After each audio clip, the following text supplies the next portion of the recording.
ջան, այս ամառորով քո առիթը փոխարեն դու կազմակերպես, ես եմ կազմակերպում։ Արի ասեմ ոնց ենք անելու։ Մարես, նայ ոնց ենք որոշել։ Ստեղ նստացնում ես մոտիկ ընկերների, դու էլ իրանց հետ ես նստում, ստեղ են մոտիկ համով հոտով բարեկամներիդ ես նստացնում։ Ստեղ նստացում ես են հերու բարեկամներին ու ամենավերջում այդ բարեկամների երեխեքին, որ ձեր գլուխը չտանեն։ Ընդհանուր տենց 35 հոգով կարա գաք։ Մարջան, այդ երեխեքի հարցը խորապես եմ լուծել։ Բերում եք ստեղ իրանց համար կայֆուշկի են անում։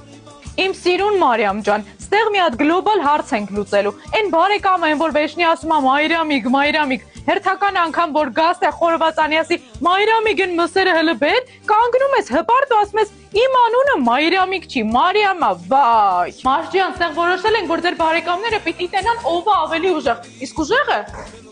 ուղիղ իմաստով։ Իմ ջիգեր աղջիկ, դու ամենալավին ես արժանի, այդ իսկ պատճառով քո համար ունենք 5 ընտիր սենյակ, բայց դեբիլություն չանես, սաղ գիշեր այդ նախկինի տասածները հիշես, այ աղջիկ։ Մարիամ ջան, ես հո գիտեմ, որ այդ զավզակ ընկերները սաղ գիշեր հի են արել ու ուշ են քնել, նենց որ առավոտը հելնում եք, ստեղ մի հատ համով կոֆե եք խմում ու թարմանում եք։ Одним словом, եթե դու Մարիամը չեր ու մինչև այս պահը նայել ես, ուղարկի Մարիամին թող գրի ամառանոցի էջին ու գա մի հատ թույն փարթի անի։